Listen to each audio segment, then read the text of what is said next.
del programa de cuidado intensivo pediátrico de la Universidad Nacional de Colombia. Les damos la bienvenida a esta sesión, a esta jornada, y me permito presentarles a la doctora Gloria Riascos. La doctora Gloria Riascos es residente de cuidado intensivo de segundo año del programa de la Universidad Nacional de Colombia y hoy hablará acerca del azul de metileno, lo que el intensivista quisiera saber. De nuevo, gracias por la asistencia y doctora Gloria, podemos empezar.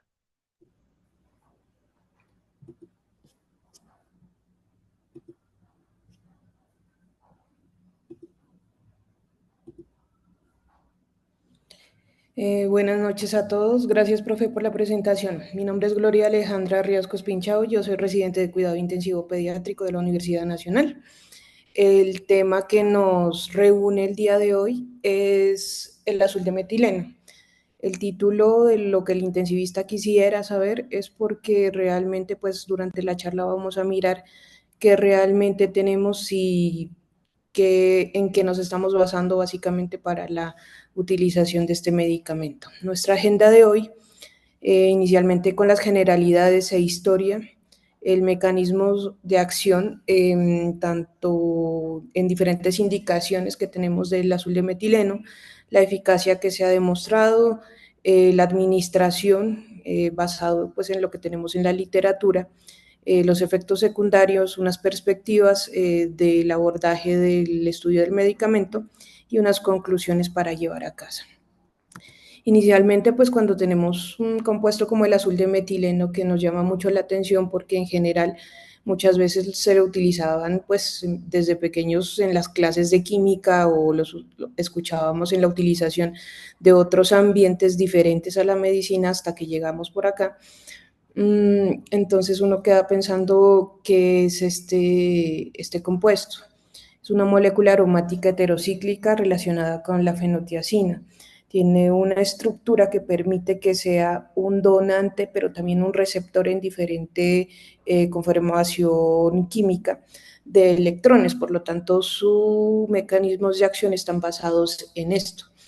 Esta solución, bueno, es en principio un polvo en su manera sólida de color verdoso amarillento, inoloro, que cuando se diluye en agua todo adquiere la coloración azul, tiene un pH ácido de 3 y pues hemos tenido una evolución amplia dentro del estudio del mismo.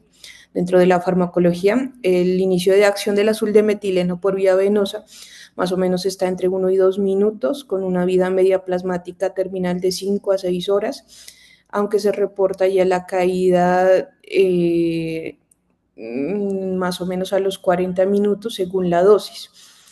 La reducción del medicamento se presenta en los glóbulos rojos y en los tejidos periféricos que se convierten a su metabolito primario, que es el leucometileno, y que es uno de los metabolitos activos de los cuales depende varios de los mecanismos de acción y de las indicaciones. La excreción es principalmente en orina, en bilis y en orina, y por eso es que se da el color azul característico, pero también se puede presentar en la bilis y en las heces. La fracción no metabolizada se excreta predominantemente en la orina y de eso también se basa una de las indicaciones que vamos a ver más adelante. Dentro de la historia, lo particular es que empezaron en la industria textil a utilizarlo más o menos en 1876, dentro de la producción industrial de ropa. De ahí en adelante se utilizó el medicamento o se estudió en el ejército alemán en contexto de colonización a regiones de África para uso en el manejo de malaria. Asimismo, después el ejército británico también lo utilizó como antimalárico en sus colonias respectivas en los lugares como India. Para finales de 1890, la literatura médica también lo reporta en utilización de infecciones gonocócicas. De ahí en adelante, su utilización se ha ampliado mucho a patologías como la metahemoglobinemia, la intoxicación por cianuro, trastornos psiquiátricos, depresión, también trastornos como las alteraciones neurológicas secundarias a la edad, psicosis y otros trastornos del estado de ánimo, profilaxis en encefalopatía inducida por ifosfamida, tinción en muestras histopatológicas y microbiológicas, pues hablando en otras cosas de la parte de medicina. Es utilizado en las indicaciones, identificación, perdón, de fugas anastomóticas, y de ahí pasó más o menos en ese plano quirúrgico intervencionista, de ser simplemente un medicamento utilizado dentro de, como por su mecánica o por su marcación y su color, a un medicamento utilizado dentro de un contexto pues más hemodinámico. Y también se utilizó como un marcador de cumplimiento de toma de las medicaciones o de adherencia al tratamiento, porque lo añadían a ciertos medicamentos para mirar, sobre todo en los pacientes con patología psiquiátrica, para saber si lo tomaron. Lo que hacían era colocar pues la coloración, el azul de metileno, y mirar si había coloración azul en la orina. De los efectos hemodinámicos, pues desde 1976, más o menos en el ámbito quirúrgico, mientras hacían nefrolitotomías quirúrgicas de cálculos muy grandes, pues lo que hacían era básicamente inyectar azul de metileno para identificar los planos de disección, y así también pues mirar si había fugas en alguna parte de las correcciones quirúrgicas. Pero se dieron cuenta pues que los pacientes hacían respuesta hipertensiva, incluso algunos hacían hipertensión maligna y morían dentro del procedimiento. Y también se dieron cuenta pues que hasta macroscópicamente lograban encontrar una reducción significativa en el flujo sanguíneo renal. De ahí en adelante, pues ya pensaron que su papel en la vasoconstricción pues podría estar ahí como relacionado, y empiezan a revisar el papel en la reversión de la vasoplejía pues en sepsis y en otros tipos de vasoplejía en otras entidades. Dentro de la historia, hablando hacia el mecanismo de acción, pues inicialmente en 1980 ya se estaba hablando de las sustancias que producía el endotelio y que eran responsables de la relajación del músculo lisovascular. En ese momento no tenía un nombre específico, sabían que era una sustancia que se producía, que ejercía su acción induciendo la acetilcolina como un efecto indirecto, pero que requería la presencia de las células endoteliales intactas. Entonces se llamó en ese momento factor relajante derivado del endotelio, que después hacia el 86 ya iba a ser conocido como el óxido nítrico, y ya se iba a seguir su estudio posterior dentro de los contextos de sepsis, por ejemplo.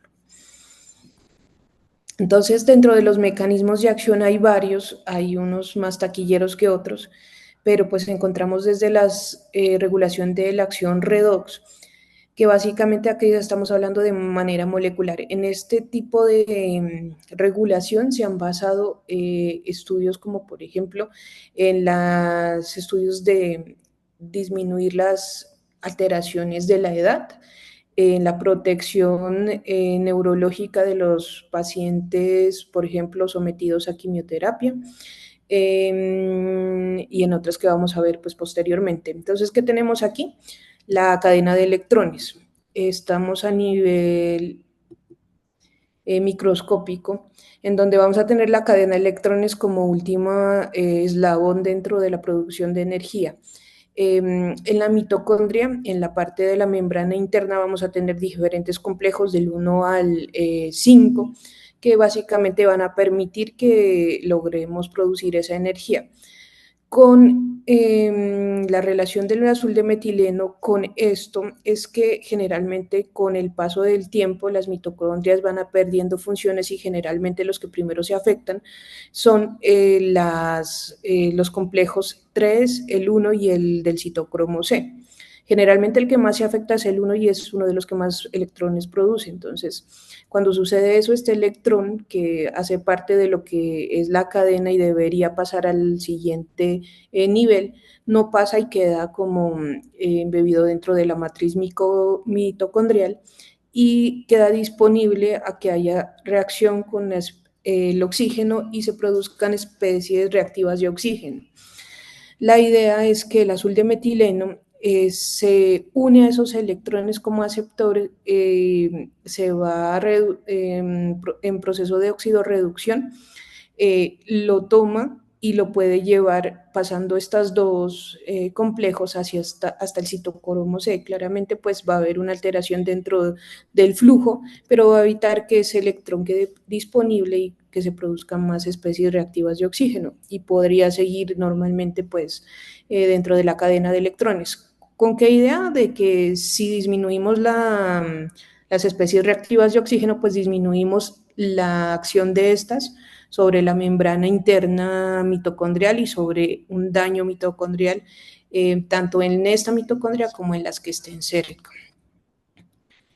En la metahemoglobinemia tenemos su acción basada en la reducción y oxidación de la hemoglobina. Como sabemos, la hemoglobina reducida con un hierro en su estado ferroso es la que nos permite tener un adecuado transporte de oxígeno. Cuando está en su estado férrico, el transporte de oxígeno se ve alterado, la hemoglobina con por lo menos uno de los hemos con un hierro en estado férrico no va a lograr soltar bien ese oxígeno, entonces no va a ser útil realmente dentro de del transporte de oxígeno como lo sería la hemoglobina reducida. Aquí hablamos de la hemoglobina oxidada o la metahemoglobina. Normalmente esta oxidorreducción se está dada por el citocromo beta 5 reductasa. ¿Qué necesitamos para que suceda esto? Pues que tenemos tras bambalinas, pues varios cadenas de reacciones. Tenemos que tener indemne el ciclo de las hexosas con la glucosa, la hexocinasa y la producción de glucosa 6-fosfato. Para la producción de la oxidorreducción de NADH a NADH y pasar a una glicólisis anaerobia. Entonces necesitamos este producto para que se pueda dar esta oxidorreducción. Pero por el otro lado, para que también se dé esa oxidorreducción, necesitamos que haya disponible NADP que va a afectar o se va a intercambiar en oxidorreducción con el glutatión y va a permitir que ese glutatión oxidado se reduzca y vamos a hacer el mismo efecto que acá arriba. Para este ciclo y para que haya disponibilidad de NADP, vamos a tener que tener indemne la glucosa 6-fosfato deshidrogenasa. Entonces ahí entramos como dentro de una de las consideraciones cuando se usa el azul de metileno. Lo particular es que la metahemoglobinemia puede ser tratada, pero también puede ser inducida por el azul de metileno. ¿Y esto por qué sucede? Porque dependiendo, este gráfico realmente es muy parecido al otro, pero aquí vamos a encontrar ya el azul de metileno dentro de su sitio de acción. Cuando está a altas concentraciones, la posibilidad de que el azul de metileno se reduzca a el leucometileno, que es el metabolito activo reducido del azul de metileno, es menos probable. Y si tenemos un donador de electrones más que un aceptor de electrones, pues es más fácil que haga lo contrario y con la acumulación empiecen a aumentarse las especies reactivas de oxígeno y vamos a tener que la hemoglobina que antes estaba en estado ferroso se vuelva en hemoglobina estado con un hierro en estado férrico y no se presente la metahemoglobinemia y la menor posibilidad de que esa hemoglobina transporte el oxígeno de manera adecuada. En la malaria se ha descrito que inhibe el crecimiento del parásito por dos mecanismos importantes, que uno es el de la metahemoglobina. Básicamente se sabe que el sustrato de las proteasas del falciparum es la metahemoglobina. Entonces lo que pasa es que dentro de los órganos digestivos del parásito se va a convertir la hemoglobina que consume metahemoglobina. Si administramos azul de metileno en una dosis específica, pues se va a evitar que suceda esa conversión y ya no va a tener un sustrato para la producción de las proteasas. Y por otro lado es un inhibidor no competitivo de la glutatión reductasa del falciparum, va a haber depresión del glutatión en el citosol y va a favorecer la respuesta a la cloroquina. Esto generalmente más utilizado en los pacientes que han sido no respondedores a cloroquina, entonces aumenta la sensibilidad. Si hablamos ya de la parte del mecanismo de acción en la regulación del tono vascular por óxido nítrico, que es la fisiopatología de la vasoplegia en la que actúa el azul de metileno, pues tenemos varias consideraciones. Dentro del ciclo del óxido nítrico, pues vamos a tener el sustrato que es la L-arginina, vamos a tener que es utilizado por la óxido nítrico sintetasa, que está en su manera inducible y inconstitutiva, generalmente en la que actuamos es en la inducible, para producir óxido nítrico. Este óxido nítrico dentro del músculo liso va a actuar sobre la guanilil ciclasa soluble para producir el efecto sobre el GTP para convertirlo en GMP cíclico como segundo mensajero que generalmente hace la activación de la proteína sinasa dependiente de GMP cíclico y esta va a producir una inhibición de la liberación del calcio. Si el calcio se mantiene en el retículo sarcoplásmico, pues no va a estar disponible para realizar los mecanismos de contracción a nivel del complejo actina-miosina. Por otro lado, también produce la activación de los canales la activación del canal de potasio sensible con la disminución de la entrada de calcio, que en últimas pues también va a disminuir el calcio que va a estar disponible dentro del citosol. Y por otro lado va a ser la disminución de la sensibilidad de la miosina al calcio que ya haya logrado entrar o que se haya logrado liberar. Esto para decirles más o menos lo mismo que miramos hace un momento, pero aquí ya está el azul de metileno. Entonces, bloqueando la guanilato ciclasa, se disminuye la cantidad de GMP cíclico, menos disponibilidad de calcio y menos probabilidad de que se dé el aparato contráctil del músculo liso. Generalmente esto está asociado a la activación de la producción de la óxido nítrico sintasa inducible en fenómenos como la sepsis con la producción de interleuquinas, como la 1, la 6, el interferón alfa, pero también en otros mecanismos inflamatorios, como por ejemplo los asociados a la anafilaxis o al CIRS postbomba. Entonces, otra de las maneras como reunimos el mecanismo de acción inicial que miramos hace un momento es la acción del azul de metileno sobre los especies reactivas de oxígeno, pero ya hablando en la parte de vasoplejía. Entonces, su acción inhibitoria en la producción de radicales libres de oxígeno va a hacer que haya una desactivación del óxido nítrico extracelular y va a haber una disminución del sustrato para la vasodilatación, como vimos hace un momento. También su acción sobre la disminución del anión superóxido pues va a hacer que haya más conversión de óxido nítrico a nitrato, que es un subproducto no activo del óxido nítrico, y eso también va a favorecer la vasoconstricción. Y lo otro es su acción sobre los radicales hidroxilo, que van a permitir una oxidación del sitio de unión del óxido nítrico a la guanilil ciclasa, y de esta manera va a haber una disminución de la generación también del GMP cíclico. En últimas, pues lo que vamos a tener es disminución del GMP cíclico. El nivel de óxido nítrico inicialmente puede ser normal, pero no se puede continuar el ciclo de respuesta química, y podrá haber más cantidad de subproductos no activos del óxido nítrico, que en últimas va a terminar haciendo una inhibición de la producción de óxido nítrico en total.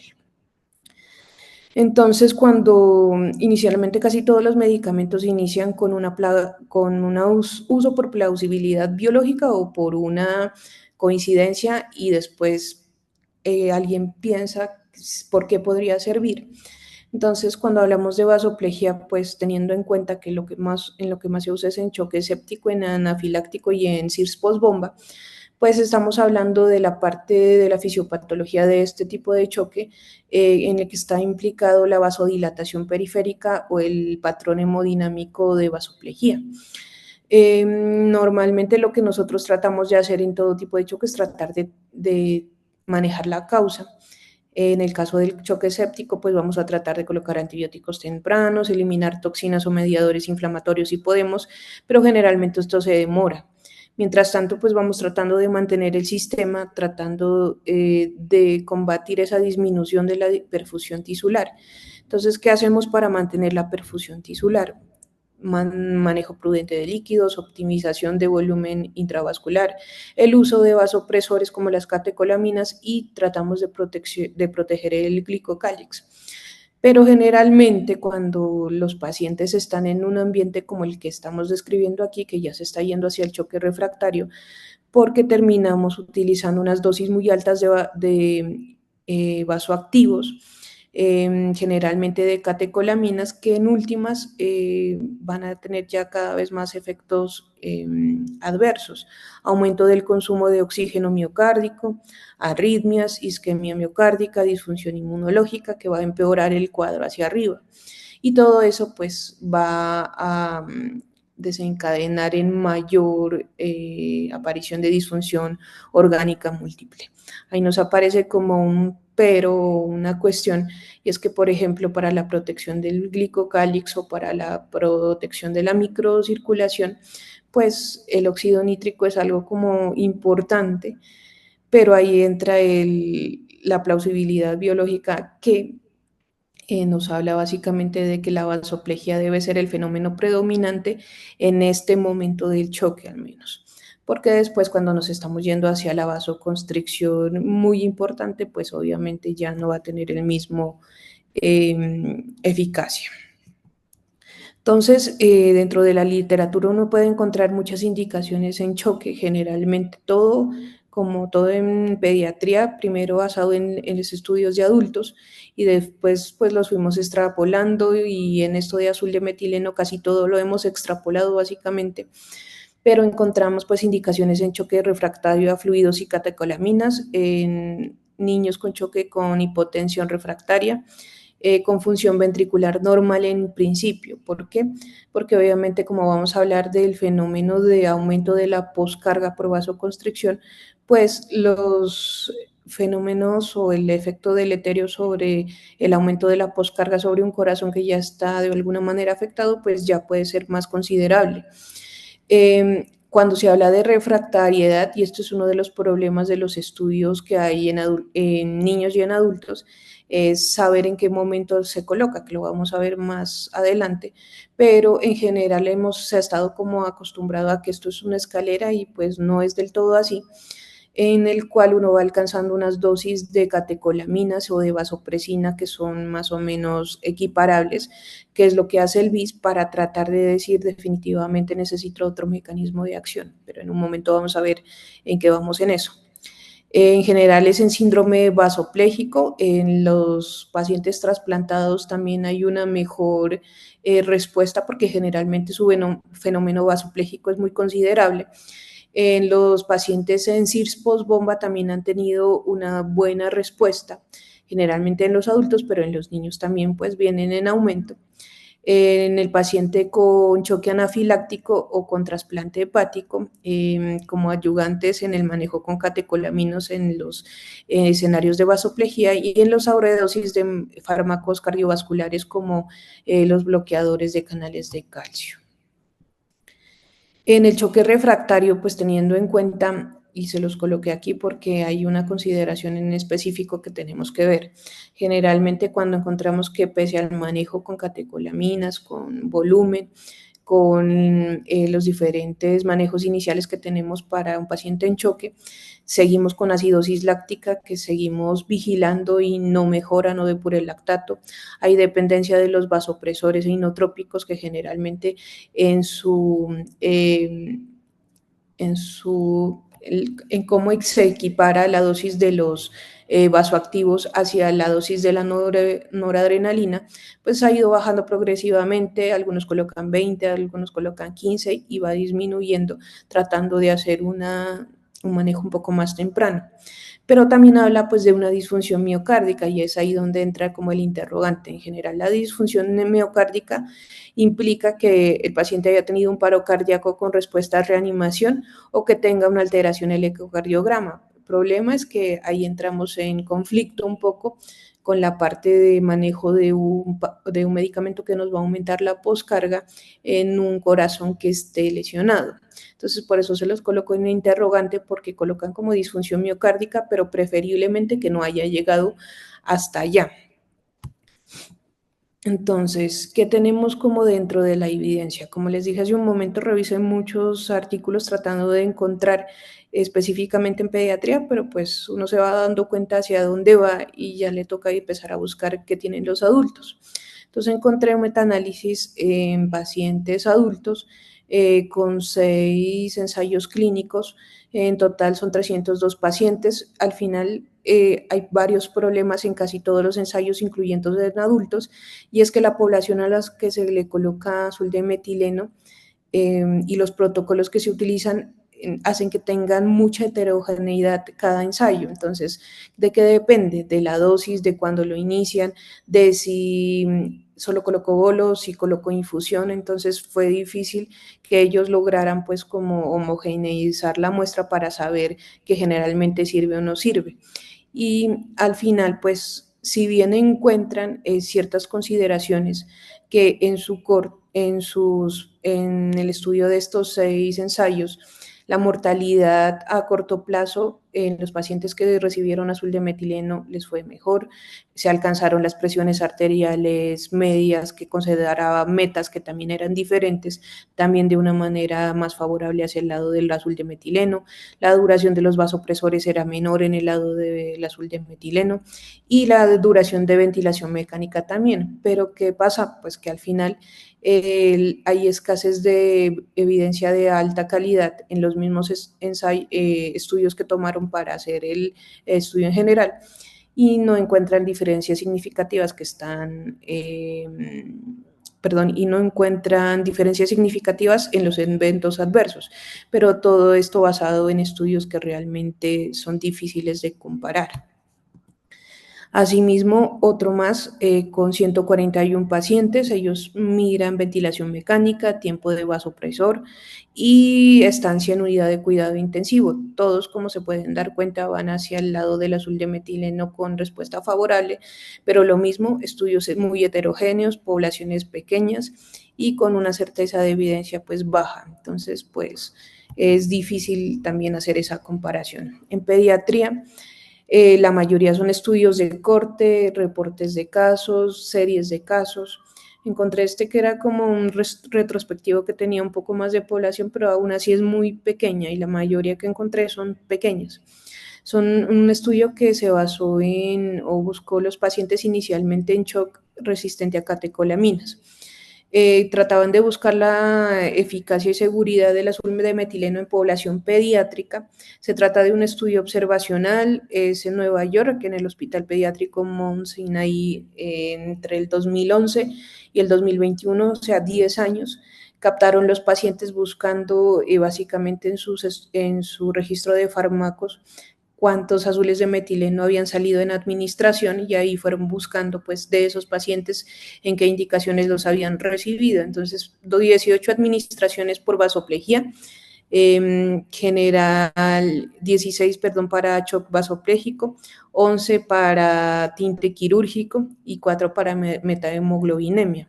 La población terminó teniendo como una mediana de 5 años, 10 pacientes fueron por CIRS postbomba, y en 8 pacientes que estuvieron distribuidos básicamente varios diagnósticos como miocarditis, choque séptico, posparo y MISC.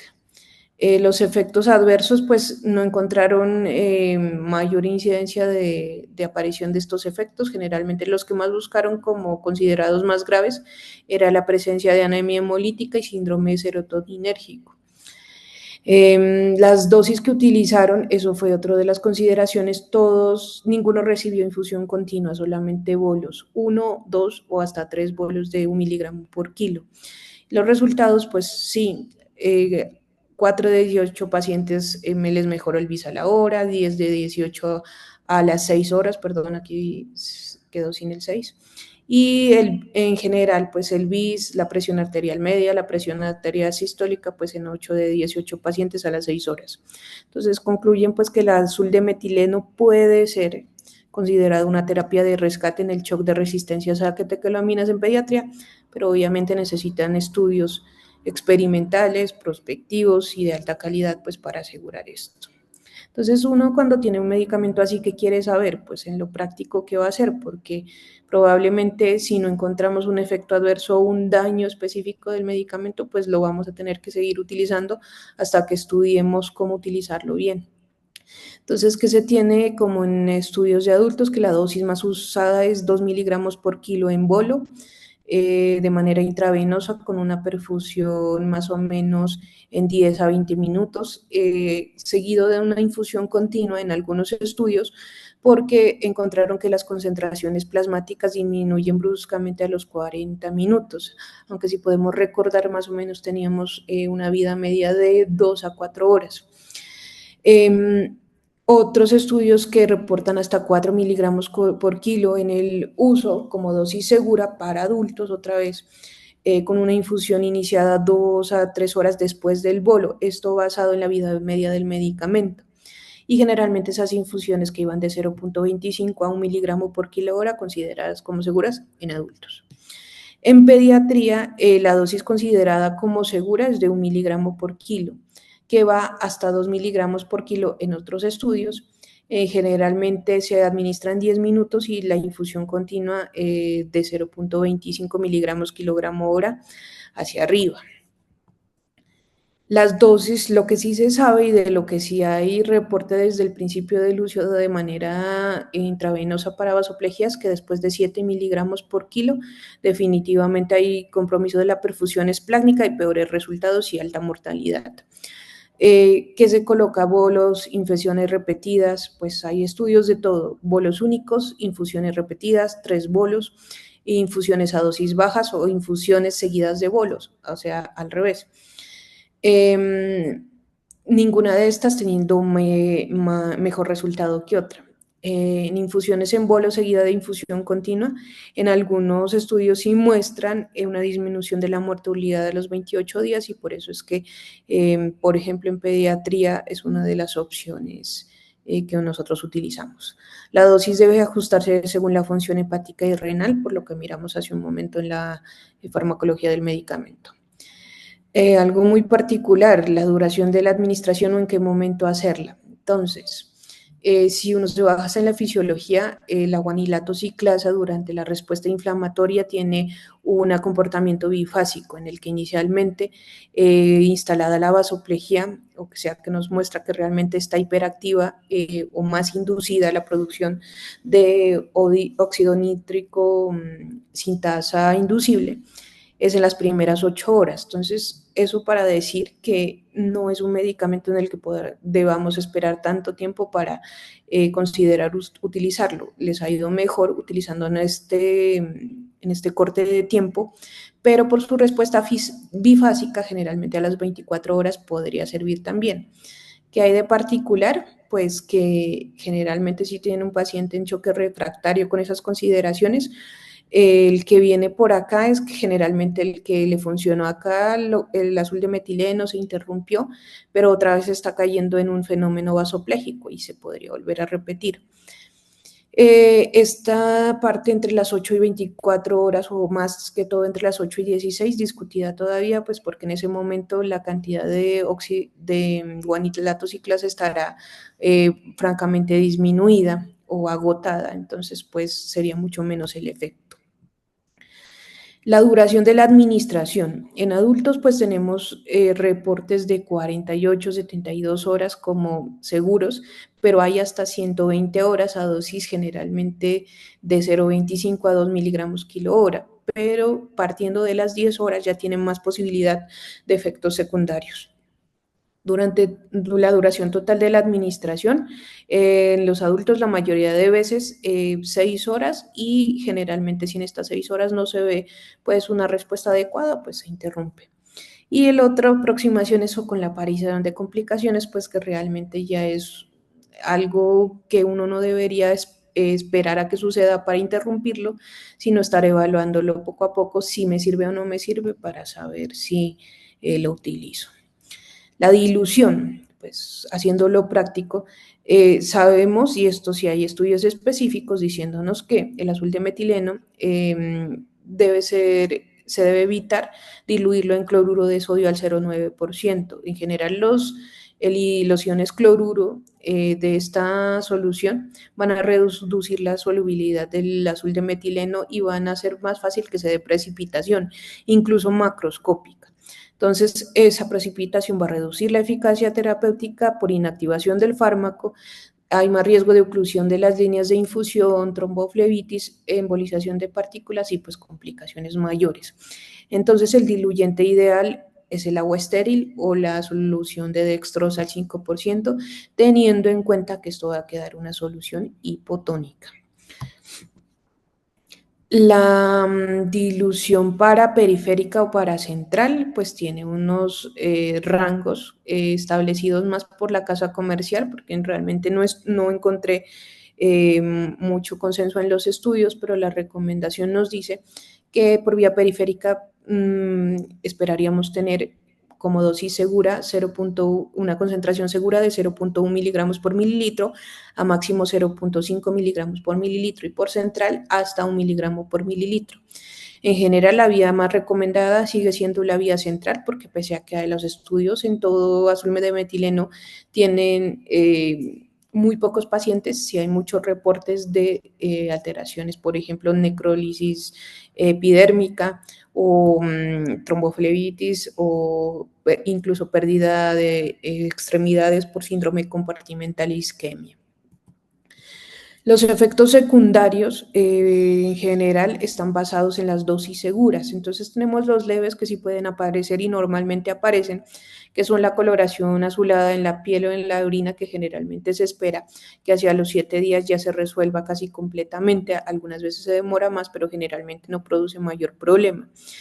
Interfiere con la oximetría de pulso por la conversión en general, dosis dependiente, por aumento de la metahemoglobina, que tiene un diferente espectro con respecto a la pulsoximetría. Entonces vamos a medirla como si fuera disminuida en pulsoximetría y con una saturación arterial diferente. Náuseas, vómito, dolor abdominal, que cuando ya son muy persistentes o muy intensos, se puede ya ir hacia el otro lado con respecto a la hipoperfusión esplásmica. La toxicidad es mínima a dosis bajas, pero ahora tenemos los efectos secundarios graves. Pacientes con deficiencia de glucosa 6-fosfato deshidrogenasa, como vimos en el mecanismo de acción, pues van a tener más riesgo de hacer hemólisis, porque no vamos a tener los sustratos para hacer la oxidorreducción del medicamento. La metahemoglobinemia, que está más reportada hacia dosis mayores, entre 5 y 7 miligramos por kilo, recordando que el 7 miligramos por kilo es la dosis en la que casi siempre ya encontramos hipoperfusión esplácnica. Se han reportado edema pulmonar en pacientes con SDRA moderado a severo. La necrosis cutánea por extravasación, que se da más frecuentemente en las vías periféricas y cuando las infusiones son mayores a 10 horas y están asociadas a infusiones de noradrenalina y vasopresina. Y el síndrome serotoninérgico, que está dado por la inhibición de la monoaminoxidasa. ¿Qué perspectivas tenemos? Entonces, si uno revisa qué estudios están en proceso o qué está empezando, pues tenemos varios en adultos estudios de azul de metileno en fenómenos vasoplégicos, en choque séptico, comparaciones de efectividad como coadyuvante o como respuesta a los pacientes con choque refractario a catecolaminas. Entonces, pacientes en choque séptico en adultos. La eficacia y seguridad del azul de metileno en choque séptico, basados básicamente en los mismos que vimos hace un momento en los estudios, en los metaanálisis y en los retrospectivos, o sea, tiempo de estancia en UCI, tiempo de vasopresores, mortalidad, tiempo de ventilación mecánica. Entonces, pues son estudios que están entre el 2023 y 2024, que están en proceso todavía según la biblioteca de Cochrane. Tenemos en niños también, encontré este que está en proceso, que está el protocolo en septiembre del 2024 y que todavía se ve en los primeros fases. Dosis bajas de azul de metileno en choque séptico, pues teniendo en cuenta, tratando de buscar menos efectos secundarios y si hay o no efectividad. Suldemetileno en el tratamiento temprano y hablando de las horas en las que se instaura el manejo. Todo esto pues está en proceso y uno encuentra muchísimos más que asociados a esa búsqueda. Y finalmente, pues dentro de las conclusiones, recordarán el título de la charla, que era lo que quisiera saber. Pues quisiéramos saber muchas cosas, pero en este momento estamos en el punto en el que estamos utilizando estudios de adultos que muchos no tienen mucha evidencia. La evidencia es de una calidad baja, más dado por las cortes y por la heterogeneidad de los usos y por la falta de estudios experimentales de buena calidad y con una población pues más grande. Entonces, pues tenemos que básicamente la decisión de usar o no el suldemetileno a una dosis específica está sujeta a nuestra propia consideración. Por lo tanto, pues todavía nos vamos a seguir basando en lo que sabemos que es muy malo, sin saber hasta qué punto, pues por lo menos vamos a tener un efecto positivo. La evidencia sobre la eficacia y seguridad del azul de metileno, especialmente en pediatría, es limitada, por lo cual por ahora estamos como siendo muy conservadores para no ir como a las dosis que nos muestran en los adultos o los tiempos de utilización que nos muestran en los adultos. Tratamos de utilizar concentraciones más bien un poco más diluidas, tener en cuenta los pacientes que podemos encontrar más alteraciones genéticas, como por ejemplo la deficiencia de la glucosa 6-fosfato deshidrogenasa. Y que es importante al final es individualizar el uso de este medicamento en el choque, considerando los mecanismos de acción, la plausibilidad biológica y la evidencia que tenemos, que aunque por ahora estamos un poco restringidos por la calidad de la misma, pues tenemos algo y pues tenemos un futuro para seguir estudiando azul de metileno. Eso era lo que les traía esta noche. Muchas gracias. Gloria, muchas gracias por la presentación. Felicitaciones por la exposición de este tema, por la rigurosidad del tiempo y por abarcar los temas que creo que para el intensivista son muy importantes. Acerca de un medicamento que lleva muchos años y que eh, inicialmente se manejó como antídoto y que posteriormente se le han venido dando varios usos y tal vez en la última década, tal vez un poco más, viene cobrando importancia y se viene utilizando cada vez más en el choque refractario a catecolaminas y vasopléjico. Inicialmente en el bypass cardíaco, pero después extrapolado como al choque séptico.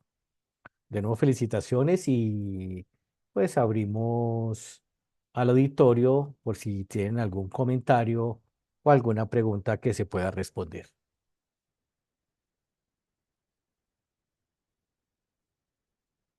Eh, el doctor Iván Perdomo nos hace una pregunta.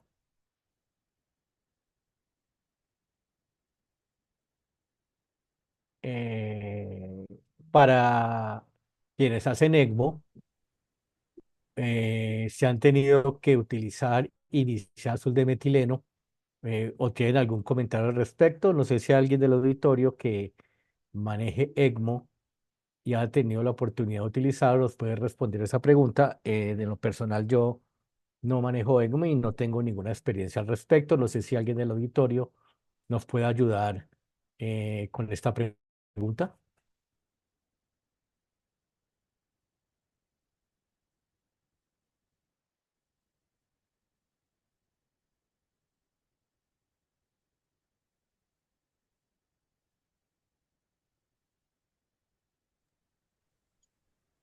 Bueno, voy a Creo que hablar mientras tanto. sí.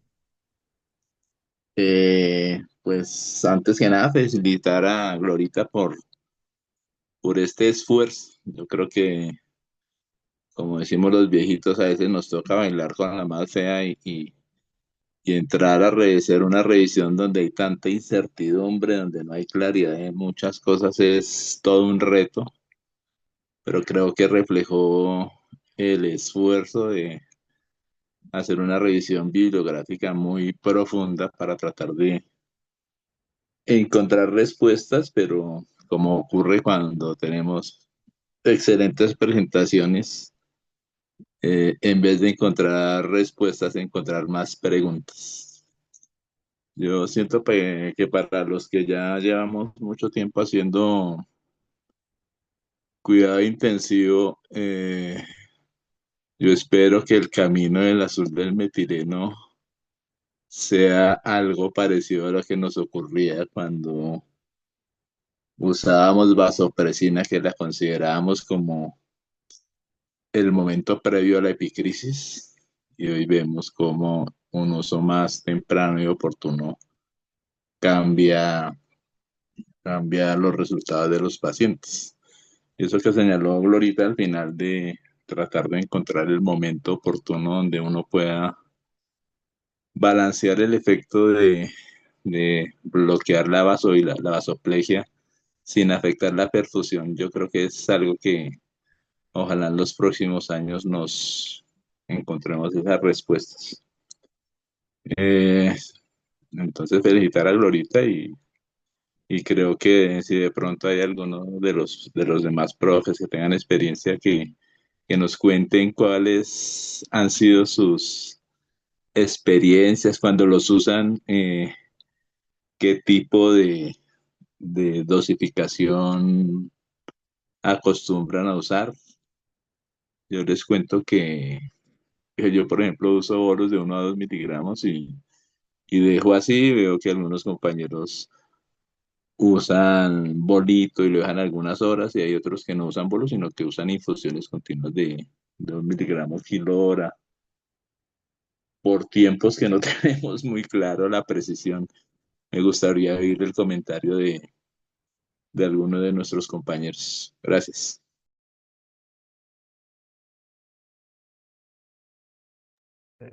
Gracias, Iván. Sí, efectivamente la dosis pues no es clara, ¿no? Algún intensivista me llamó alguna vez preguntándome eso, que cuál era la dosis que utilizábamos y usábamos infusión o bolos, cómo lo hacíamos. Y era muy heterogéneo, no tanto el bolo inicial, pero sí cuánto tiempo se mantenía.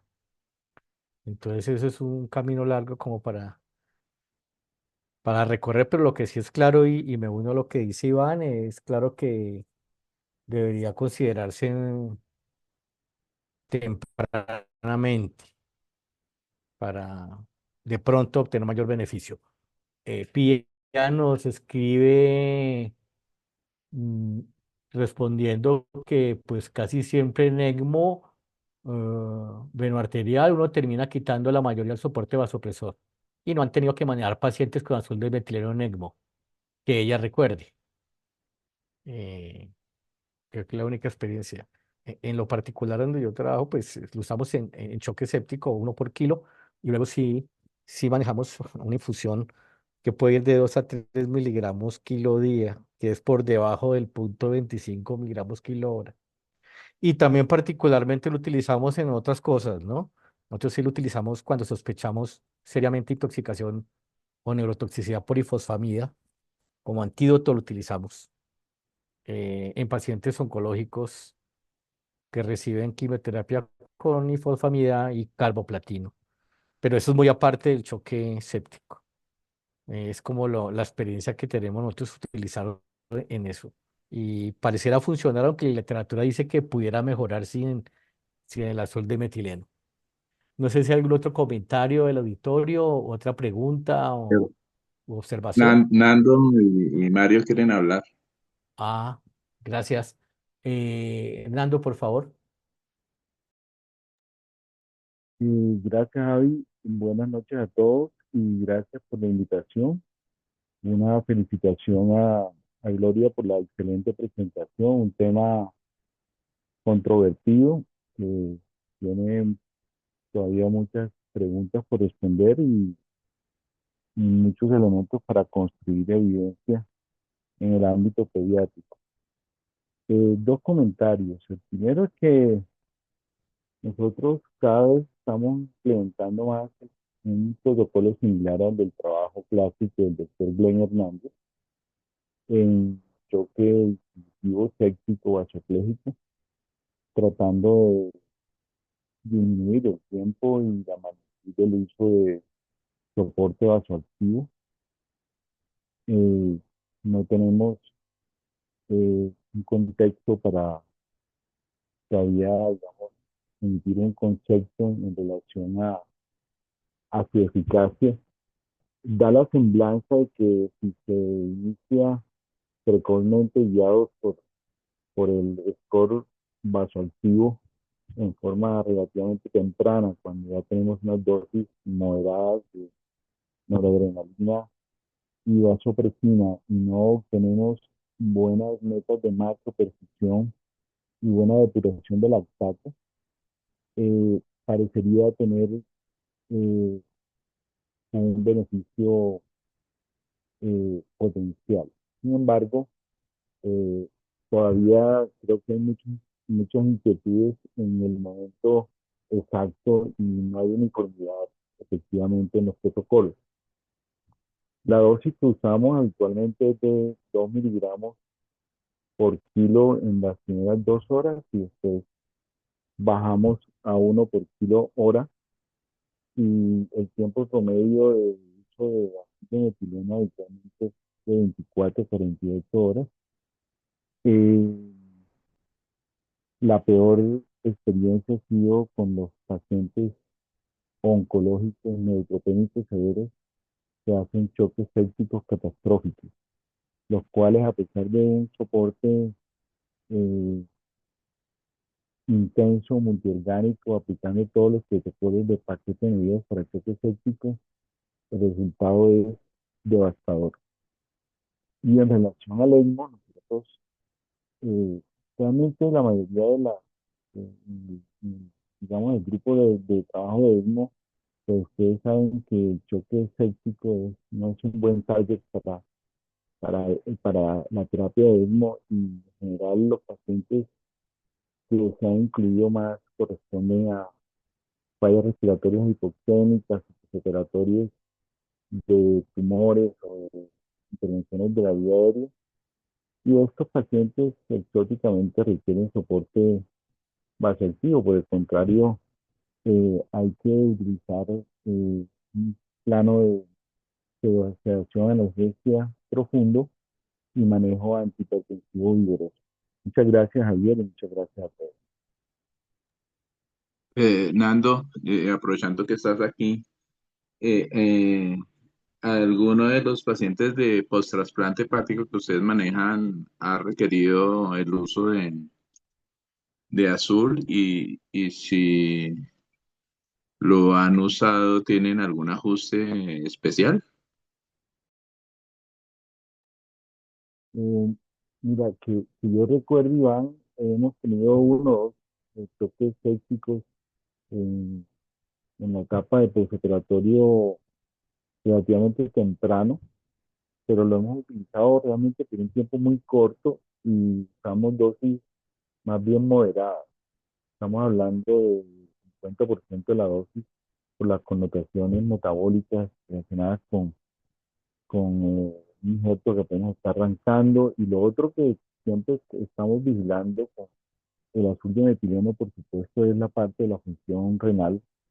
Eh, Ustedes saben que esa es una bomba de tiempo en el contexto de la falla orgánica múltiple, mucho más cuando no tenemos biomarcadores tan tempranos como la cistatina o el N-gal y tenemos que estar basándonos más en la creatinina, el comportamiento del gas urinario. Entonces, yo creo que ahí mucho menos tenemos eh, experiencia con el azul de metileno. Gracias, gracias Hernando. Mario, cuéntanos. Profe, muchas gracias. Sumarme a la felicitación para Gloria. Es una gran revisión, un tema que genera tanta controversia siempre connota mucha dificultad para poderlo abordar. Y creo que tú lo hiciste de una manera muy adecuada, trayendo la evidencia y demás y poniendo claro lo que hay y también lo malo que se ha podido evidenciar hasta el momento. Siempre que en cuidado intensivo hay una terapia de este tipo, se mide con la mortalidad.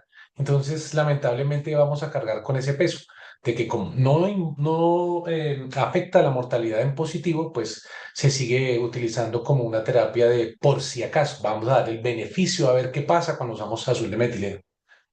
Pero en definitiva, tú mostraste que sí genera un ahorro de los vasoactivos, de aquellos vasoactivos que ya sabemos que sí generan algo de daño, que generan más consumo de oxígeno, que llevan un poco a un cierto sufrimiento por parte de la célula.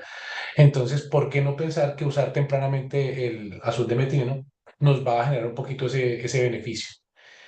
Eso por un lado. Por el otro lado, nosotros en la experiencia, como menciona, yo trabajo con el grupo del profesor Javier Godoy, la experiencia que nosotros tenemos en cuidado intensivo oncológico, eh, digamos que sí es un poco distinta, porque tratamos de anticiparnos a este escenario o fenómeno de vasoplejía que sabemos que algunos agentes de la terapia química van a favorecer y utilizamos tempranamente las dosis de azul de metileno, las mismas que ha mencionado el profesor Hernando Mulet y que mencionó el profesor Godoy y el profe Perdomo, 2 miligramos por kilo, y seguimos a una infusión que oscila entre 1 a 2 miligramos por kilo. Ahora, solemos sostenerla sobre 24 a 48 horas y ya no más.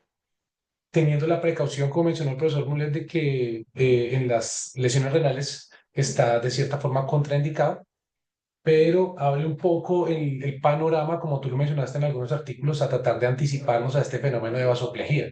Es decir, si logramos identificar que el camino que está haciendo el choque es hacia esta vasoplejía, ¿por qué no utilizar el azul de metileno tempranamente y no como una última opción o como este mal llamado terapia de rescate? Porque en ese momento él va a ser malversado, o sea, se le va a poner en la última instancia y si no funciona es porque no sirve y es a lo que todo el mundo le aplica. Es un poco eso. Nuevamente, Glorita, felicitaciones. Profe, gracias. Gracias, Mario. Eh, ¿Hay alguna otra pregunta, observación o comentario por parte del auditorio?